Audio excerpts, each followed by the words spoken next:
Say loudly. Those cell phones off, please. Everyone check your cell phone? Yeah, take a second and check.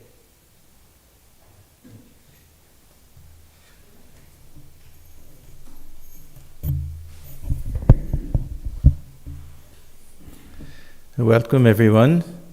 It's a very nice and happy occasion that we are privileged to have Swami Nikhileswarananda Maharaj with us. This is his third visit here. He came the first time in 2010, and by chance, or maybe by my bad memory, he spoke on the same topic at that time. But he's well known for this topic, this how to find peace and happiness in everyday life. And he even has a book, to his credit. He's written many books, actually. So Swamiji is in charge of our Rajkot Center for a number of years. Before that, for a long time, Baroda Center also. And he's been posted many places. He joined at Belur Math itself. Yeah. Swami is a very dynamic speaker and full of the energy. When he came the first time, he wanted to see every place where Swamiji set foot in this area, Washington and Baltimore. He's a great admirer of Swamiji. So we went to every place, even places that are now just parking lots. The original building was torn down long back, but Swamiji wanted to see all of them. So he has great zeal for spreading the teachings of Swamiji. So Maharaj, I will invite you to speak to all of us. Swamiji will be leaving tomorrow, so this is our one chance. So we're very happy. It's a very long trip with many different stops. We're very happy that Maharaj could stop and spend a couple of days with us.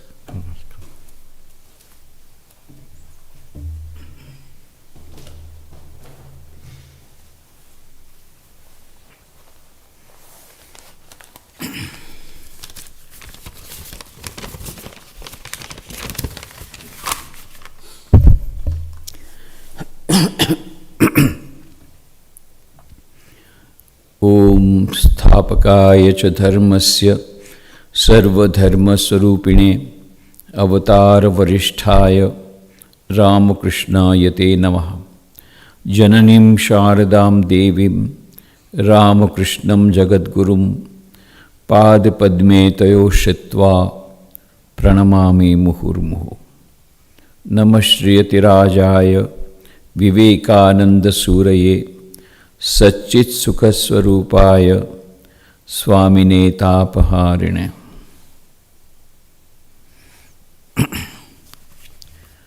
Dear friends, I am extremely happy to be here this evening. At the outset, I am thankful to Swami Atmagnanananda ji for giving me this opportunity of meeting you all this evening. As he told, it was a hectic tour.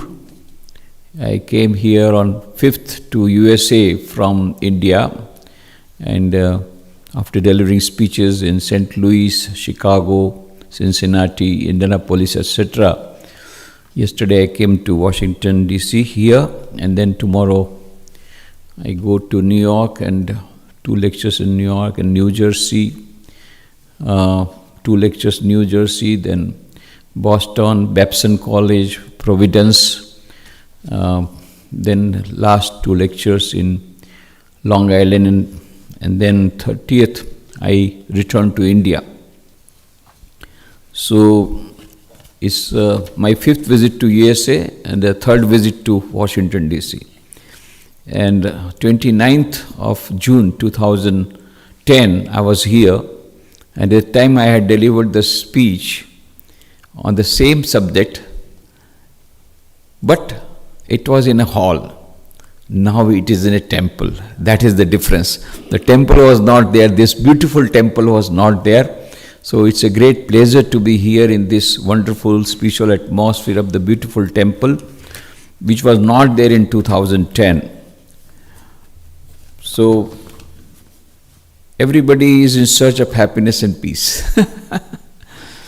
All are in need of happiness and peace. Do you know, happiness industry is the 5th largest industry in the world today. Happiness industry is the 5th largest industry in the world. Soon it will surpass all the other industries. The number of seminars, the number of books that are being brought out, and the number of efforts being going on for bringing happiness to the people. Everybody is in search of happiness. So it has become the 5th largest industry in the world. There is a book, Happiness Industry, written by William Davis. Recently it has come out, where he says, happiness has become a new religion. Happiness has become a new religion. And he also mentions how the government and the big houses, business houses, sold us well-being. Many corporates have now started employing Chief Happiness Officer. Chicago-based research corporation says at least 40% of the companies in USA are having regular courses on stress management. Self-improvement represents $10 million per year industry in United States alone. $10 million self-improvement.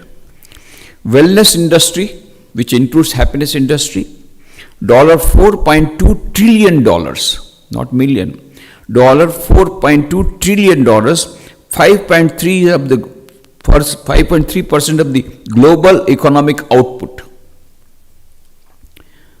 So this is how the whole scenario is changing. People are having lack of peace of mind. They are under tension. They want happiness. Bhutan has shown the way. A small country. Bhutan says no. GDP is not enough. GNH, gross national happiness. That is the index by which a country should be judged. Ministry of Happiness have been started.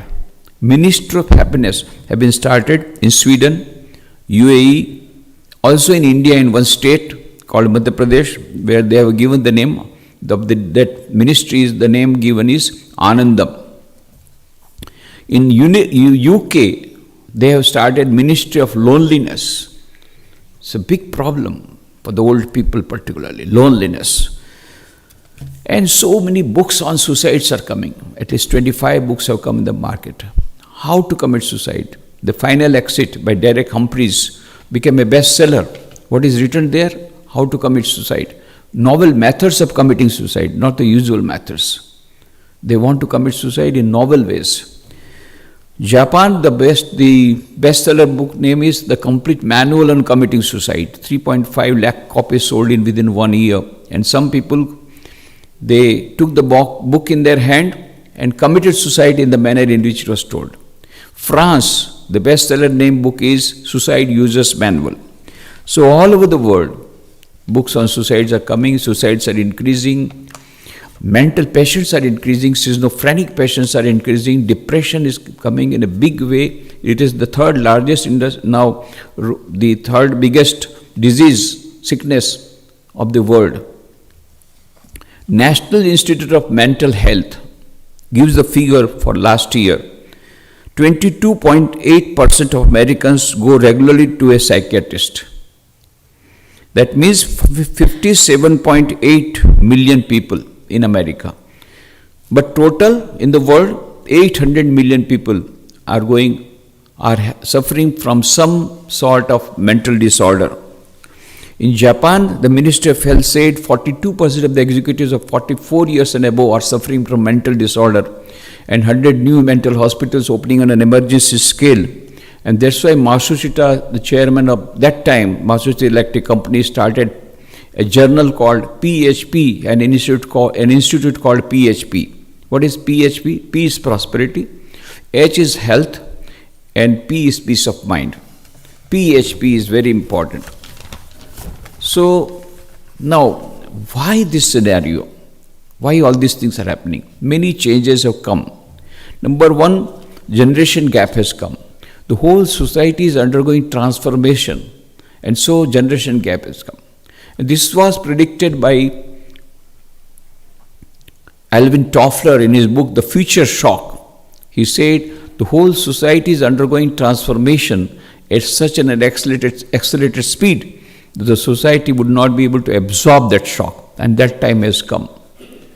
We conduct speech competitions on the birthday of Swami Vivekananda in India, many of our centers, including our center in Rajkot. So many students participate. One of the students was studying in microbiology MSc, and she used to also participate and used to get first prize, and she used to talk about generation gap, and she used to get prizes.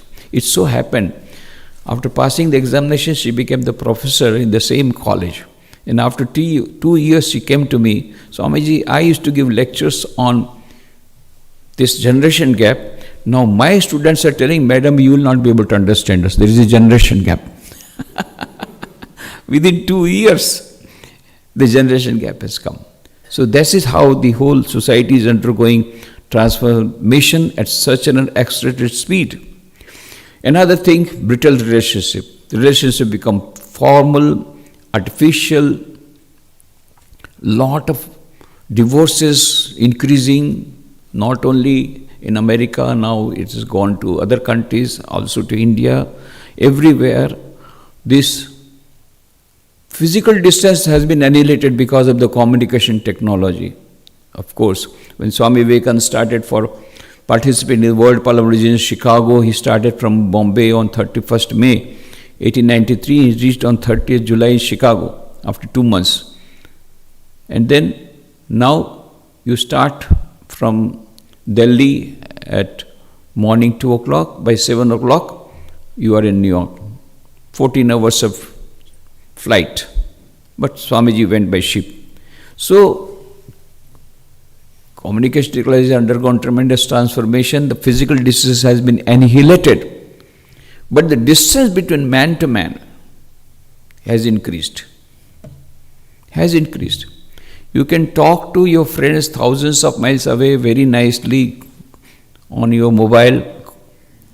Very good communication technology. But the paradox is there is no communication with your wife sitting on the same sofa from last 6 months.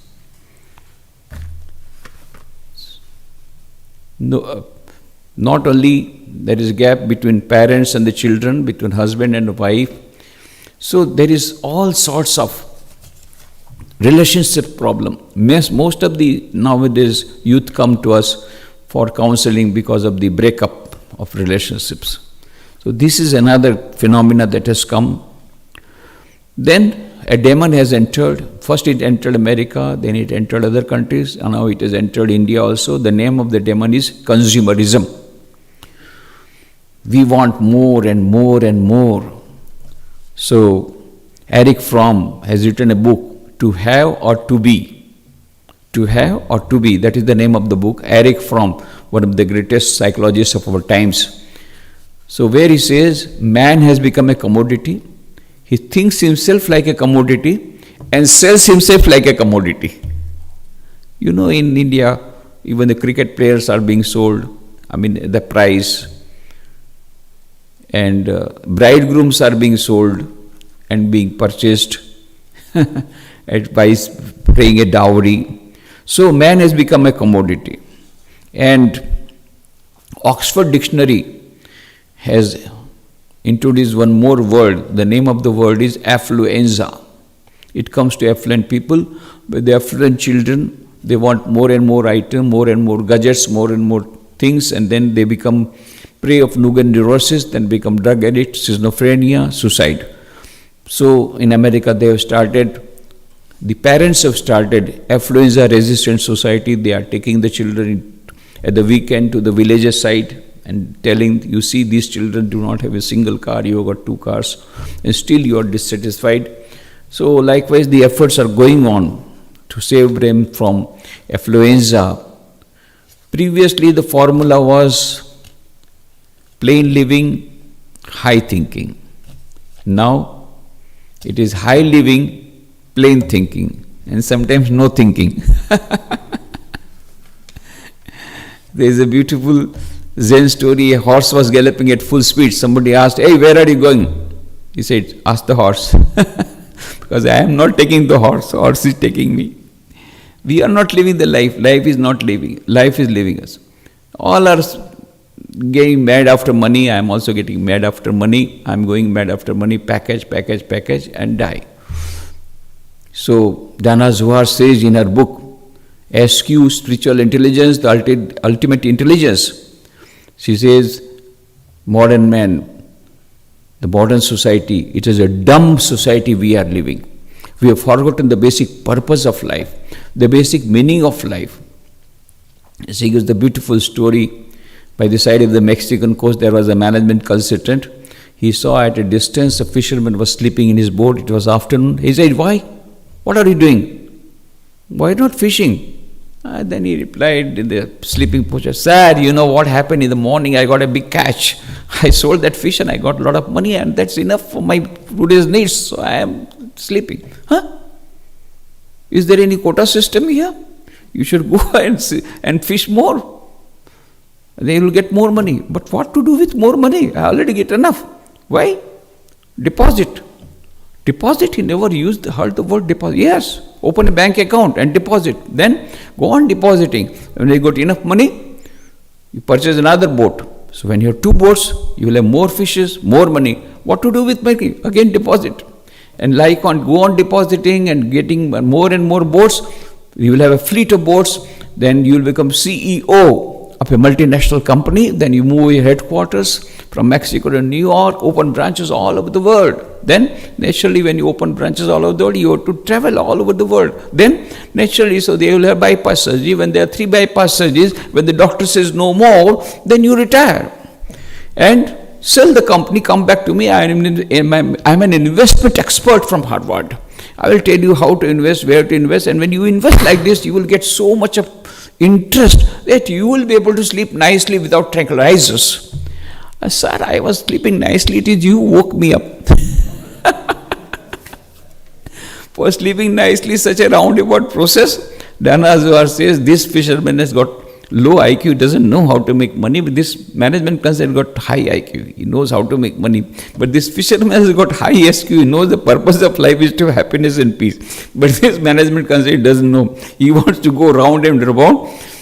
First 50 years of life, spending 50 years of life, wasting your health for getting the wealth. Next 50 years, wasting your wealth to get back the health which does not come. That is not a sign of wisdom. But that is exactly what we are doing at present. So everybody has got an equation in his mind. H is directly proportional to M, where H is equal to happiness and M is equal to money. If money comes, and then we will have happiness, happiness, happiness. More money, more happiness. But is it true? What do we find? So-called developed countries having high per capita income rate, there the number of suicides, the number of schizophrenic patients, mental patients are much more. Now that does not mean that we should not have money, number one. Money is very important for our comforts, but the psychologists say the graph goes up and up. The more money, the more the happiness. But then it reaches a level. Afterwards, more money, more unhappiness. It's a graph like that. Once your basic needs are over, then it comes about the competition, fierce competition. Then you feel you get the Mercedes-Benz car and you are so happy, and then the neighbor gets Jaguar and your pace is gone.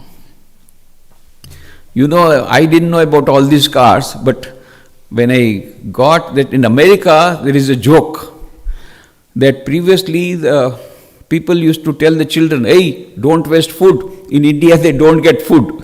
So, don't waste food. Now they are telling the children, hey, study properly. Otherwise, all the Indians will take over the jobs in Microsoft and Google and all others have been captured, and you will not get a job. Study like Indians. Now, reverse thing has happened. And one funny thing happened some time back. A young person had his birthday, so he wanted a birthday gift from his father. Very rich person. Affluents come to India also. Maybe their poverty is more, but affluent people are also there. So, father gifted him a Mercedes-Benz car instead of Jaguar. He gifted. And the boy was so much angry that he threw that Mercedes-Benz car into the sea. And the Americans' joke is there, go and get that Mercedes-Benz car from the sea. Indians are throwing away. This is affluenza. So much of all concentrating only on matter, matter, matter. So, all are struggling to get happiness, peace and not getting. What is the problem? Problem is that we are searching at a wrong place. An old lady was weeping. Then a young man said, "Hey, why are you weeping?" He said, "I lost my needle." "Then why are you weeping? I will search out for you." And he also started searching the needle. After a long time he could not get it. Then he asked her, "Where did you lose it?" "Oh, inside the room." "Huh? And you are searching here outside?" "Oh, there is darkness there and here there is light. So I am searching here." Go on searching, you will not get it. You lost the needle inside the room and you are searching in the veranda here, you will never get it. This is exactly what we are doing. Vedanta says the source of infinite joy, infinite happiness, infinite bliss inside every one of us. It is there. We don't have to import it. But we have forgotten that. And that is why we are going for all these things, running for either things. And we are not getting it. Kabir says, "Moko kaha tu dhunde bande, main to tere paas mein, खोजोगे तो अभी मिलूंगा पल भर की तलाश में." There's a song which Swami Vivekananda used to sing. नाभि कमल में है कस्तूरी, वृथा मृग फिरे बनकारे, बिन सदगुरु नर ऐसे ढूंढे, जैसे फिरे पशु बनकारे, पी ले रे अवधत हो मत वाला, प्याला प्रेम Hari रसकारे. So there it says that नाभि कमल में है कस्तूरी, वृथा मृग फिरे बनकारे. There is a deer, a special type of deer found in Kashmir. That deer is going, running. Why it is running? From somewhere it is getting the smell of the musk.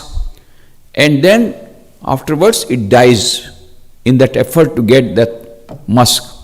Then it is discovered the musk was in its navel. It was in the navel of the deer and it was running here and there in search of the deer. This is exactly our case. The source of infinite joy is within, and we are trying to get it in the latest model car, latest model houses, latest model gadgets.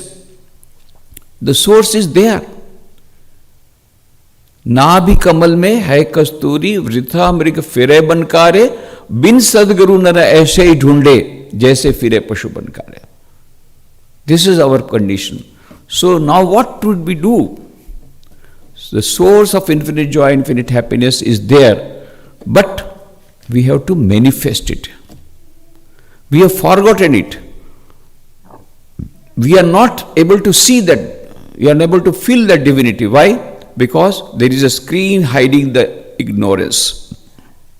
So Kabir says, "Gungat ka pat khol re, tohe piya milenge, katuk vachan mad bol re, tohe piya milenge." You will get the beloved, you will get God, you will get the divine. How? Remove the screen. That's all. Remove the screen of ignorance. But how to remove the screen of ignorance? So Swami Vivekananda gives the whole of the gist of Vedanta in his book on Raj Yoga, where he says, each soul is potentially divine. The goal of human life is to manifest this divinity within by controlling nature external and internal. Do this either by work or worship or psychic control or philosophy, by one or more or all of these, and be free. This is the whole of religion. Doctrines, dogmas, rituals, temples, churches, mosques are but secondary details. So he says, Swami Vivekananda says, each soul is potentially divine. There is divinity inside every human being, irrespective of caste, creed, color, religion, nationality. Kathopanishad says, Esha sarveshu bhuteshu gulo atmana prakashate drishyate tvagraya buddhya sukshmaya sukshmadarshivi. Inside every human being there is a center of consciousness. And what is its nature? Satchit Ananda.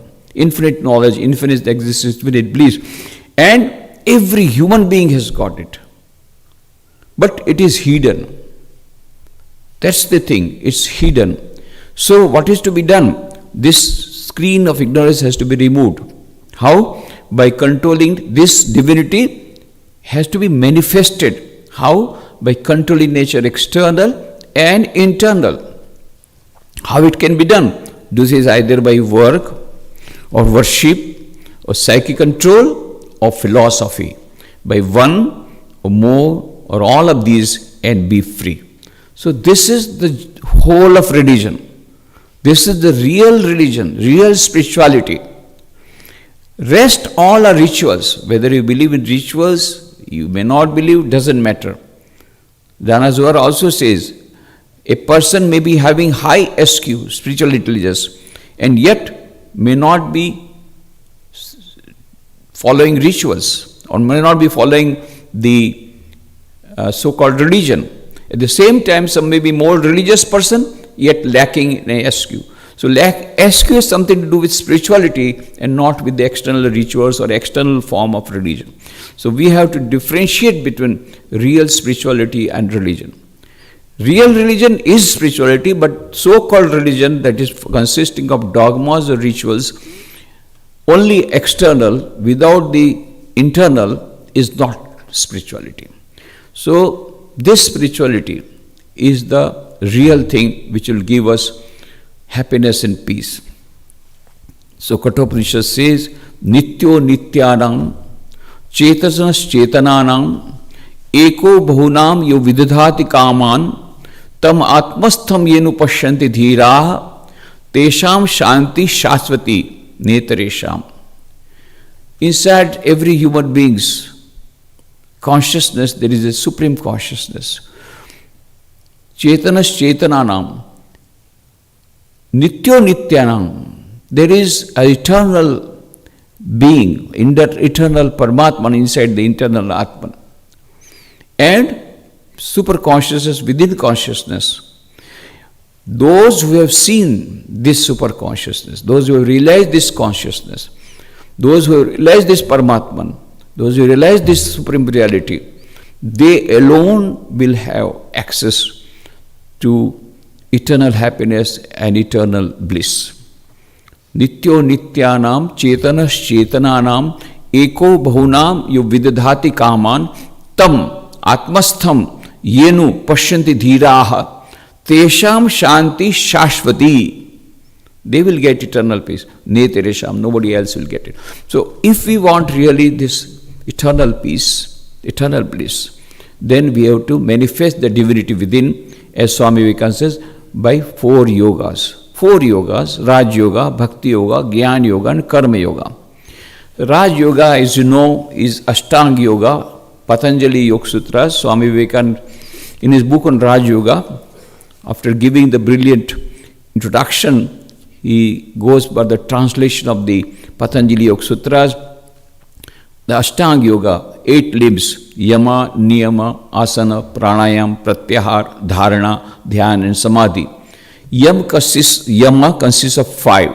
Satya, Asteya, Brahmacharya, Aparigraha and Ahimsa.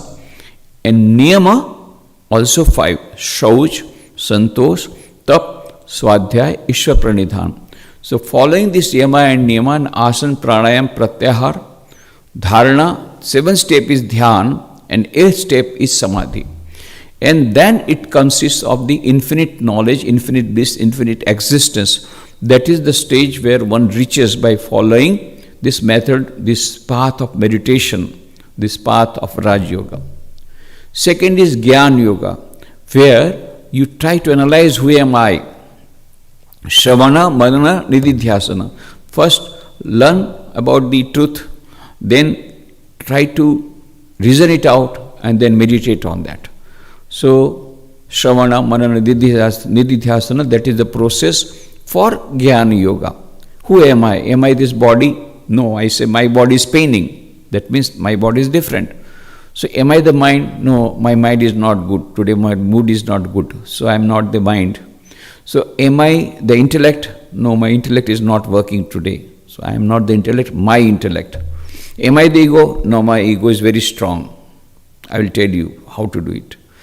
So I am not the ego, I am not the mind, I am not the intellect, I am not the body. Who am I? Chidananda Rupa, Shivoham, Shivoham. I am beyond all this. By nature is Satchitananda. This is by gradually, by more and more of discrimination, more and more of analysis, you come, there is a Jnana Yoga. And then there is Bhakti Yoga. Bhakti Yoga consists of loving God. Love the God, thy God, with all thy strength, with all thy heart. That God, ultimate supreme, has to be given love.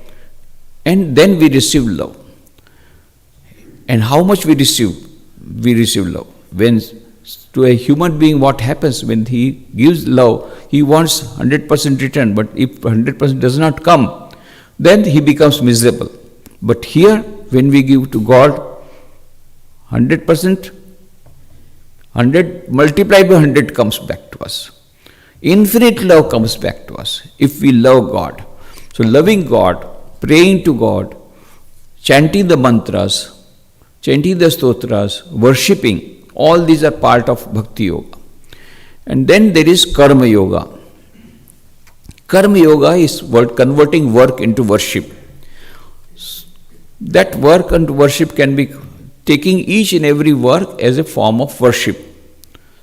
What is required? There are two things. One is unselfishness.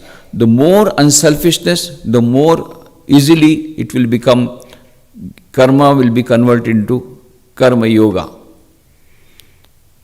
A senior monk used to ask us, are you doing Karma Bhoga or Karma Yoga? Because every karma will become Karma Bhoga. Karma Bhoga means if you do a good action, you will get good result. If you do a bad action, you will get bad result. By the simple law of karma. Law of karma is supreme in the mental world, as law of gravitation is supreme in the physical world. Some people say, I don't believe in the law of karma. Whether you believe it or not, the law of karma will operate.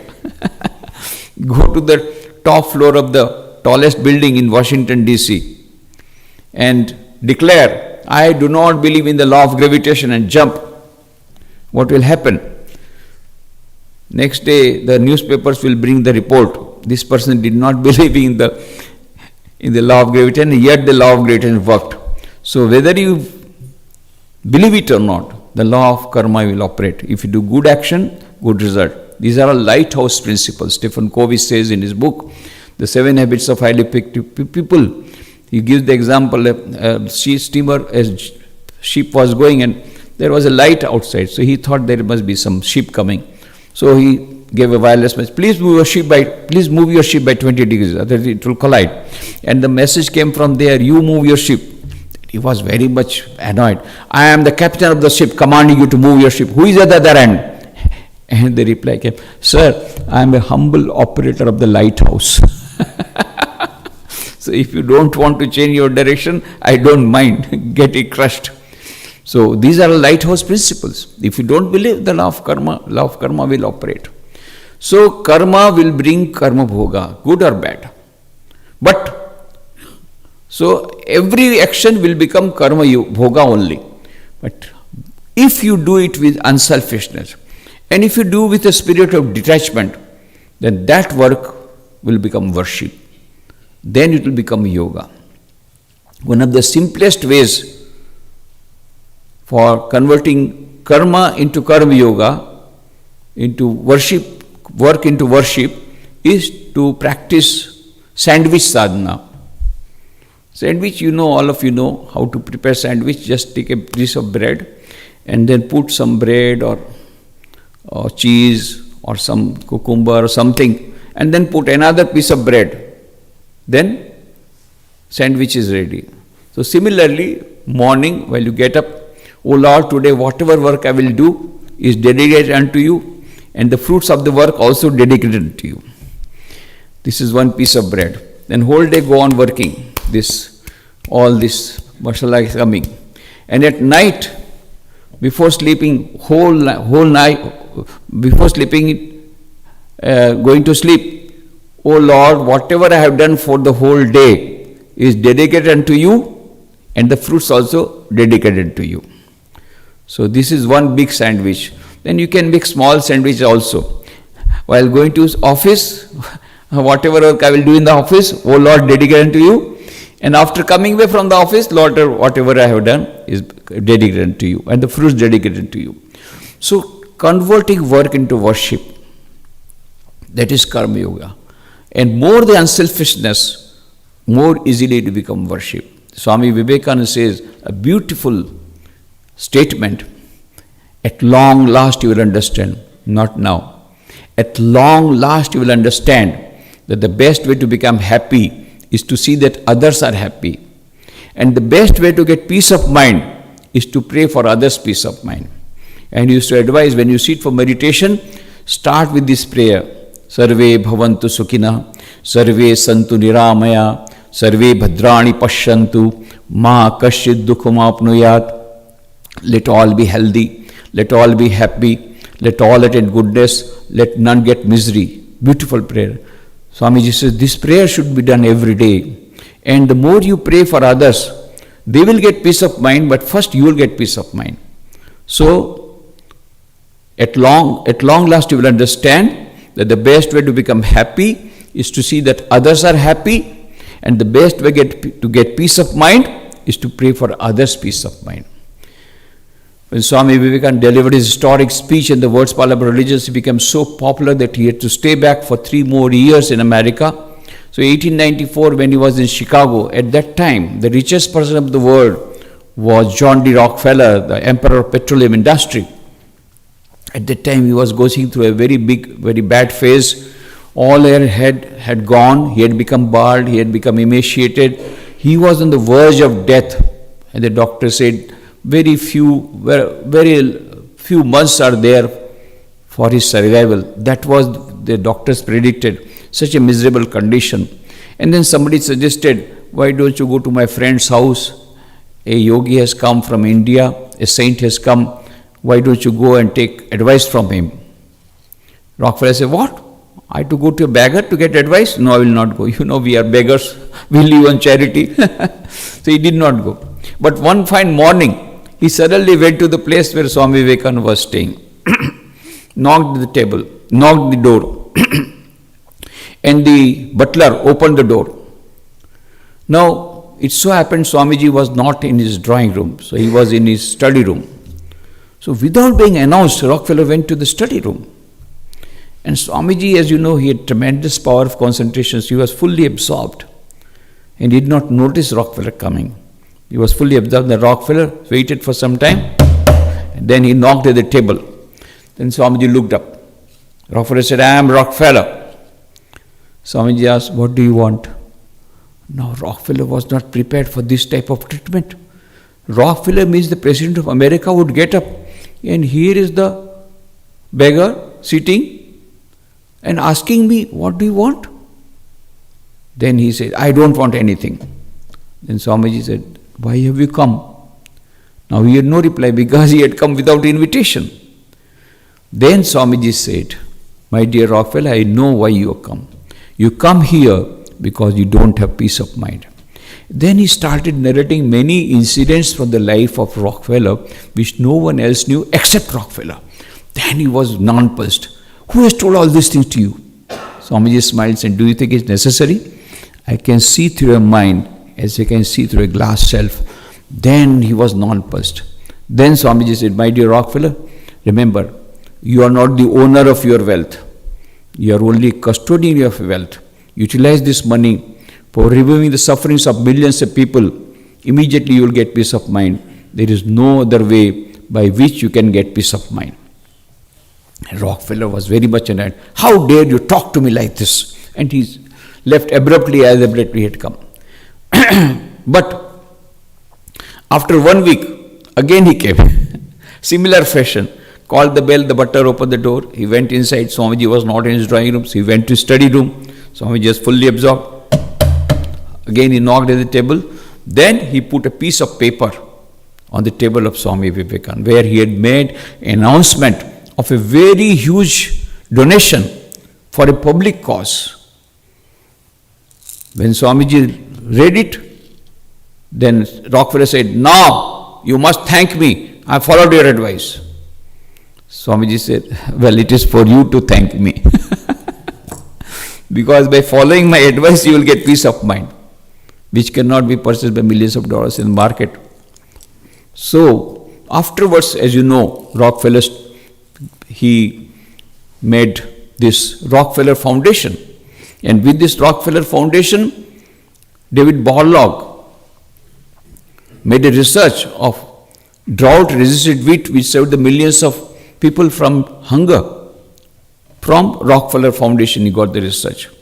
So that is how Swami Vivekananda says, if you work for others, unselfishness is more paying in the long run. Unfortunately, people do not have the passions to practice it. So practice of these 4 yogas will lead us to the eternal life, eternal happiness, eternal bliss. Existence, knowledge, bliss. It will reach us to the supreme if we practice these 4 yogas in daily life. And Swami Vivekananda says each and every yoga is independently capable of taking you to the supreme. So you take up as you like. But what is best? Swami Vivekananda asked, if every yoga is capable of taking you to the supreme, then what is supposing if everybody takes, then which yoga you are following? Swami Vivekananda said, well, I combine all the 4 yogas. So Romarola says, Swami Vivekananda, he rode on all the 4 horses simultaneously. All the 4 yogas he practiced. So, and Swami Vivekananda says, if you want an integrated personality, a harmonious development of personality, and if you want a quicker success, combine all the 4 yogas. All the 4 yogas will give result. And we also find in the industrial houses, for productivity, what do they say? Maximum utilization of all resources.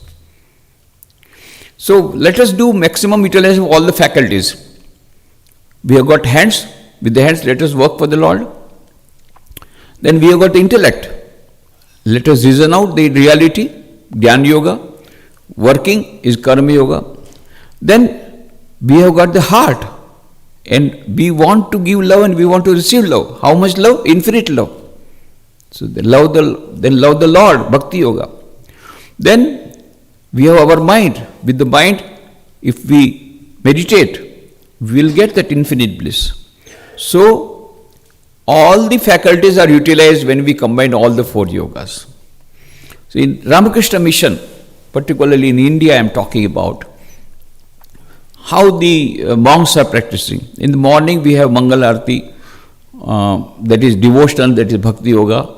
Then meditate, all of the monks, they work, meditate, that is Raj Yoga. Then there is some reading from Gita, chanting of Gita, Jnana Yoga. Evening again we have prayer, Khandana Bhav Bandhana. Here also it is being sung. Everywhere in all our centers of Ramakrishna mission that is being done. So prayer, that is Bhakti Yoga. Then there is Katha, reading from Kathamrita, Gospel, that is Jnana Yoga. And also then we have meditate in the evening again, that is Raj Yoga. And whole day, Karma Yoga. All the monks have been given some duties. We have many hospitals, many educational institutions, rural, tribal development projects. So all the monks will be working whole day. But morning, evening, these 3 yogas, and whole day Karma Yoga. So that is how we can combine all the 4 yogas. All of you householders, you have to work very hard for a living. Naturally, I see the life in America of the people is much harder in general. The both husband and wife have to work, they have to look after the children by turn, and they have to cook in between. Weekends, only weekends you can do. I see all those things. So you have to work. But convert work into worship. by change of attitude of mind and by combining all the 4 yogas. So for the modern man, I have made this combination of 4 yogas very easy. So I give the formula because I know when I talk about 4 yogas, they say, yes, what you said is true, but where is the time? No time. Okay, I will give you a formula, simple formula. 5, 5, 5, 5, 5, 5. Very easy. What is 5, 5, 5?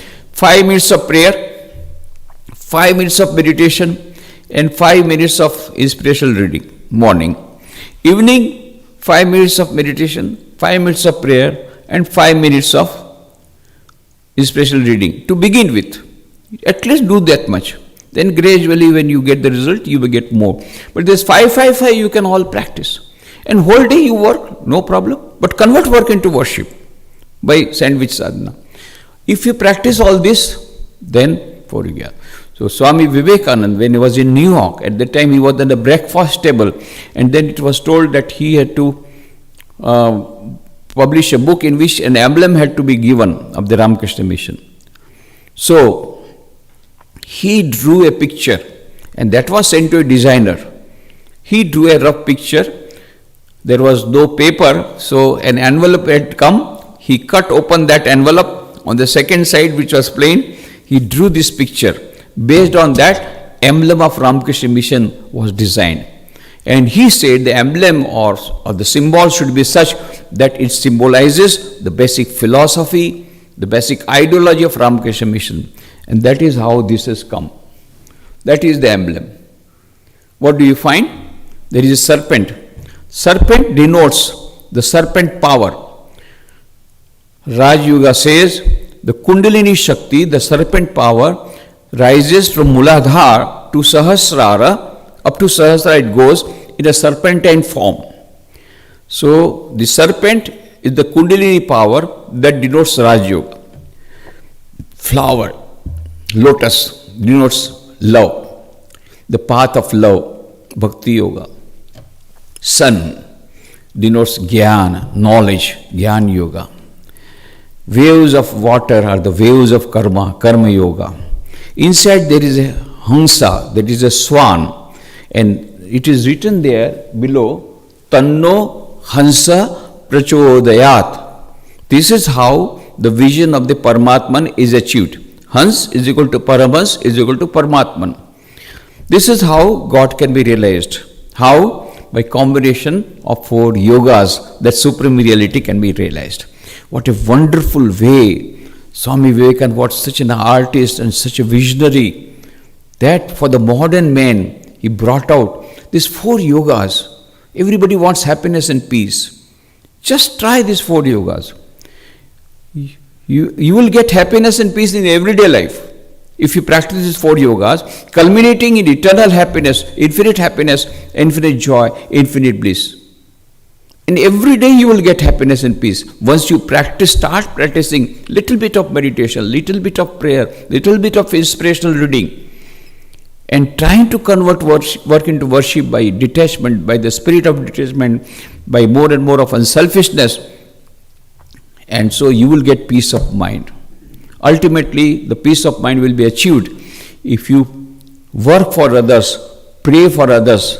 When Swami Vivekananda returned to India, in Calcutta, a boy came to him and says, Swamiji, I am not having peace of mind. Then he said, I have gone to many masters, many gurus, and I have been practicing so many ways. I have tried many ways, but I am not getting peace of mind. I said, what do you do at present? He says, whatever my latest guru has told, like that. Nowadays they are changing gurus like changing cars. So latest guru has told, so I tried, sit down, I close the doors and windows of my room, and I close my eyes and try to vacate all the thoughts from my mind. And I am doing like that, I am not getting peace. Then Swamiji said, first of all, you open the doors and windows and open your eyes and see in the neighborhood who is sick, give medicine. See who is hungry, give a morsel of food. Immediately you will get peace of mind.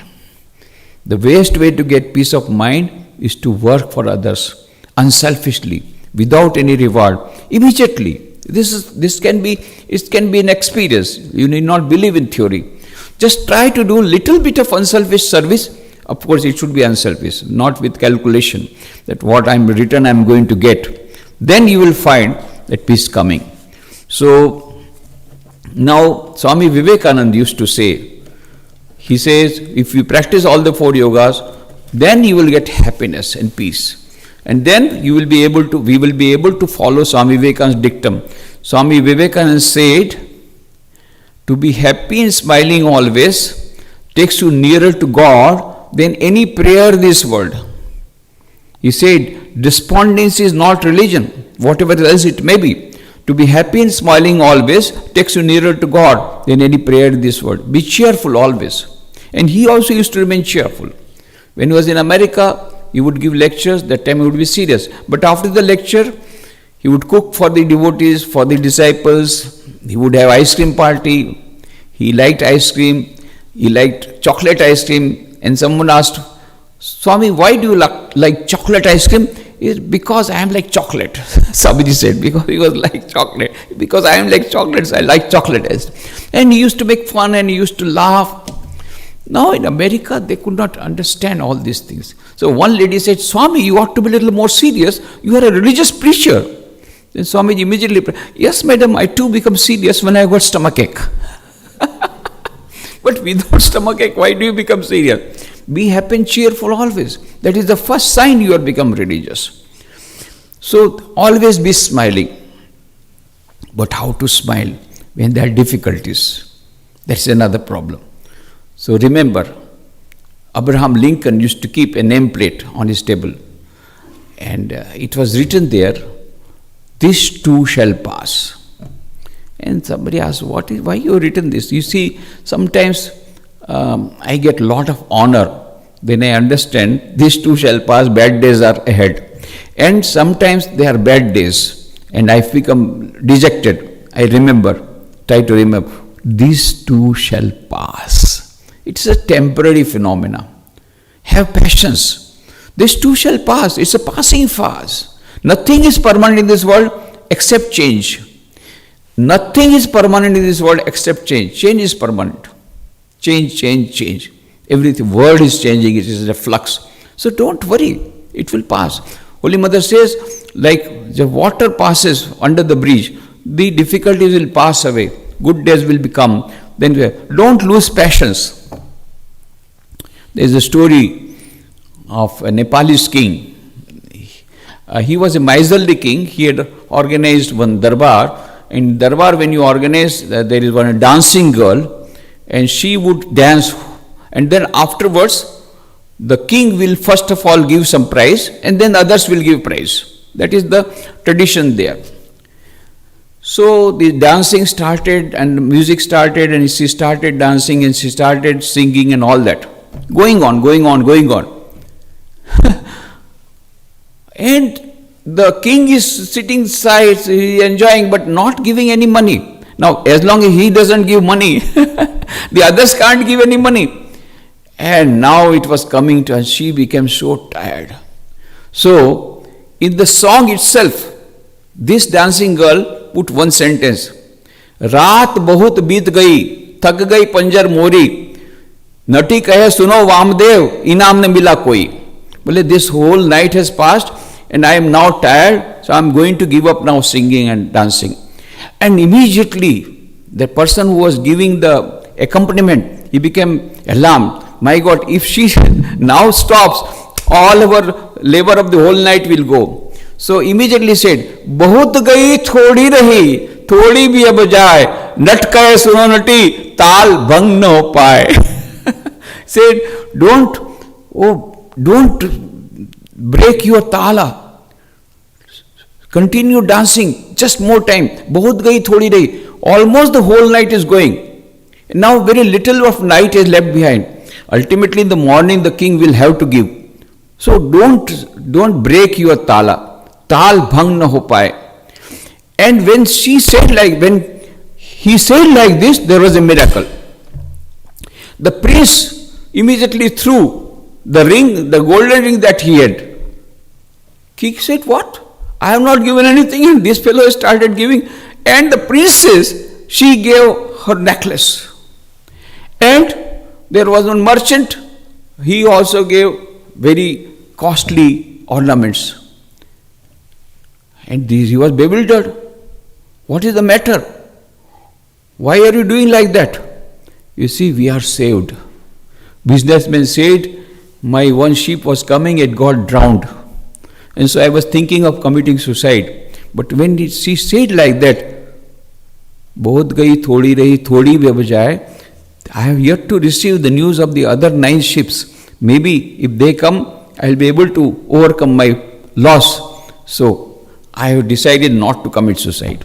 So I was saved from committing suicide because of this line. बहुत गई थोड़ी रही थोड़ी वे बजाय, नट के सुनो ताल भंग न हो पाया. And the princess said, I have become so old. Already I have advanced age, but you are not marrying me. So I had thought, I will run away from the palace and get married to somebody. Then when I heard this, बहुत गई थोड़ी रही. After that, after all, this king is not going to survive more. He has become very old. Why should I break the tala? And why should I run away and bring all sorts of dishonor to myself? So I was saved from this dishonor. And prince said, you have become so old, and yet you are not giving me the kingdom. So I had already thought of murdering you. I had already made a plot to murder you. But when I heard this, tal bhang no ho paye. After all, how long you are going to live? Then I am going to enjoy. Why should I become a murderer? I have been saved. The king was very happy, and he gave a lot of money to these people. So we have to remember, when sometimes we lose passions, don't lose passions. Good days are ahead. It may be just at the speed of the moment. It may be there. Don't quit. Last, Holy Mother Sharda Devi's message. I end with that. Holy Mother, on 21st July 1920, she passed away. 2 days before that, she was on sick bed, and then Annapurna's mother was standing on the doorstep. Mother, you will go away. What will happen to us? And she was weeping. Holy Mother said, don't worry, don't weep. Sri Ramakrishna will look after you. Then she gave her last message, very important message. After that, Holy Mother has not told anything. What was the message? My dear child, if you want peace of mind, this is the word. If you want peace of mind, do not look at the faults of others. If you want peace of mind, do not look at the faults of others. What a great message.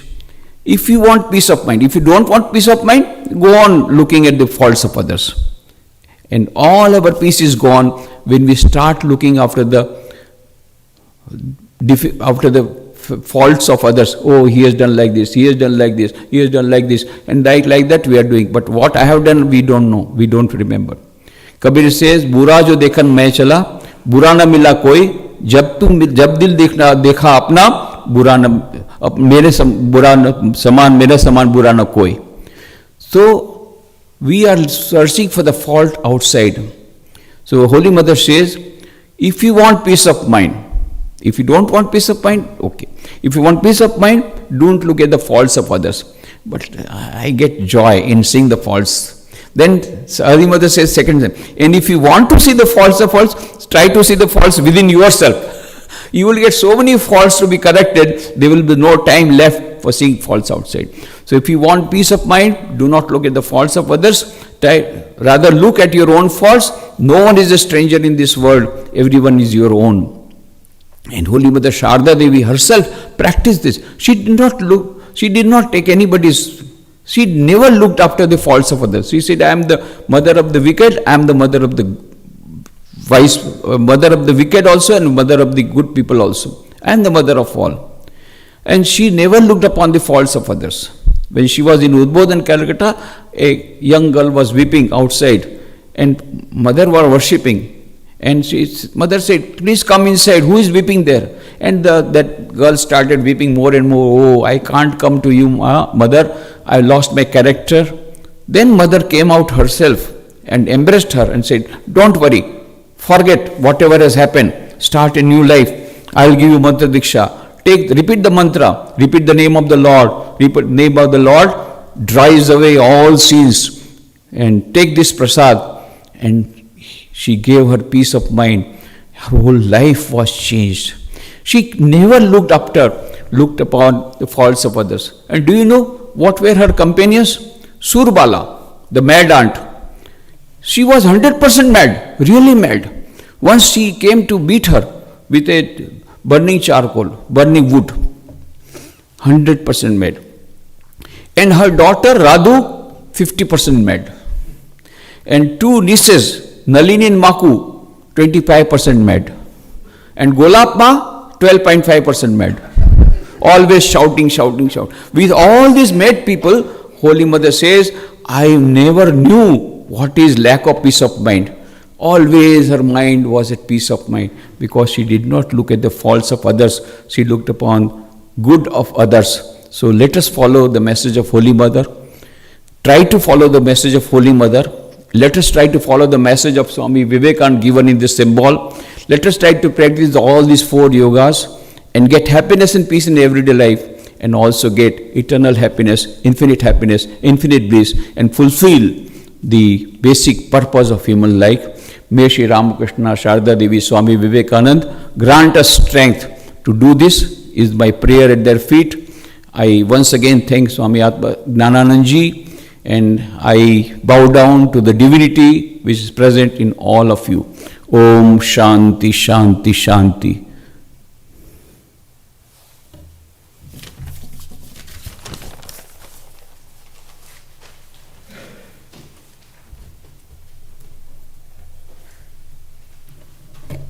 I think Swamiji can give the same talk every time he comes. Just a passing comment. When I grew up, I used to worry about things all of the time. And my mother would always say, this too shall pass. So I grew up hearing that, this too shall pass, and it brings tremendous comfort to remember, no matter how bad something seems, that it'll be gone. So this is a wonderful message. The other thing that I love, that I think is the most important thing, is this unselfishness. And Swamiji emphasized that so much. Unselfishness is God. And really, the selfish people are never happy people. And unselfish people have something very special. So Maharaj, we thank you very much for giving this message to us, and hope you can come back again soon. Now we invite everybody to join us for dinner in the basement.